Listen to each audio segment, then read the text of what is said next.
weeks into this blissful living arrangement, I receive a note. Mind you, this was on a good day, a sober day. I was up at 8 a.m., ready to go to work. I asked Ms. Featherling and her tattooed-on-the-face boyfriend if they needed to use the shower, and they said no in a rather sing-songy fashion like, "No, you go ahead." When I got out of the shower, I had this note on my door. It read, Steven, : Now, I want you to note the colon.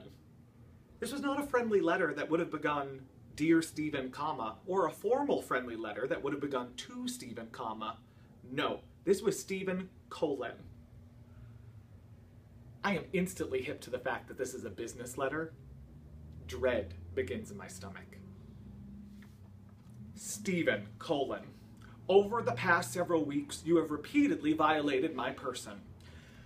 Okay, for the record, and this may come as a shock to you all, but I have never violated a girl's person.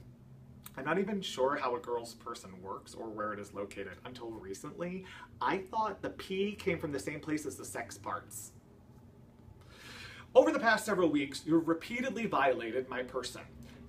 Here are things I did do over the course of 3 weeks of living with her.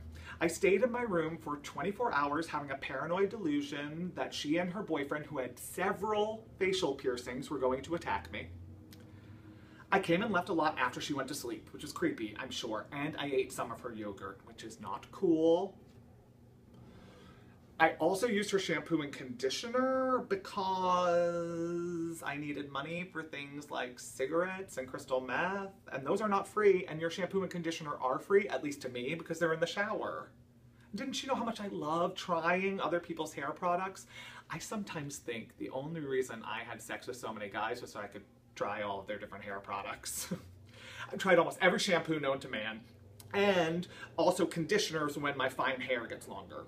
See, I have very fine hair. See, fine is different than thin. Thin means bald.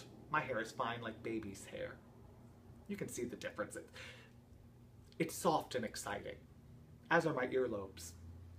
Over the past several weeks, you've repeatedly violated my person. I can no longer stand to have you living here. Please be out by Friday. It was Wednesday when I got this note. Please have your things out or I will have them put out on the street. I will be changing the locks.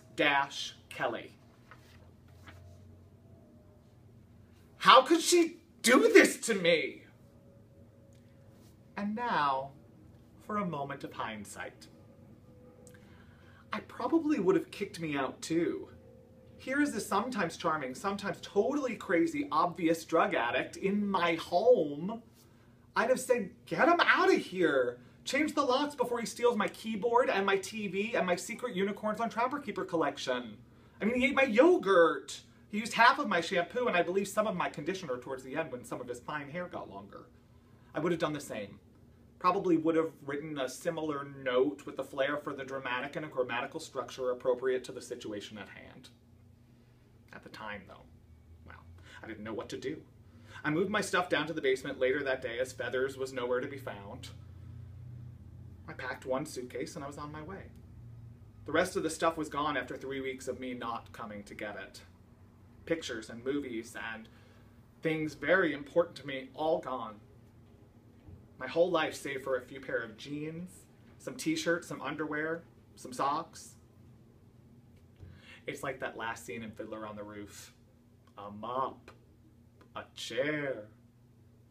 But, you know, Cossacks weren't chasing me out. But there are similarities. None of us ate much. Thank you. Come see Methtacular!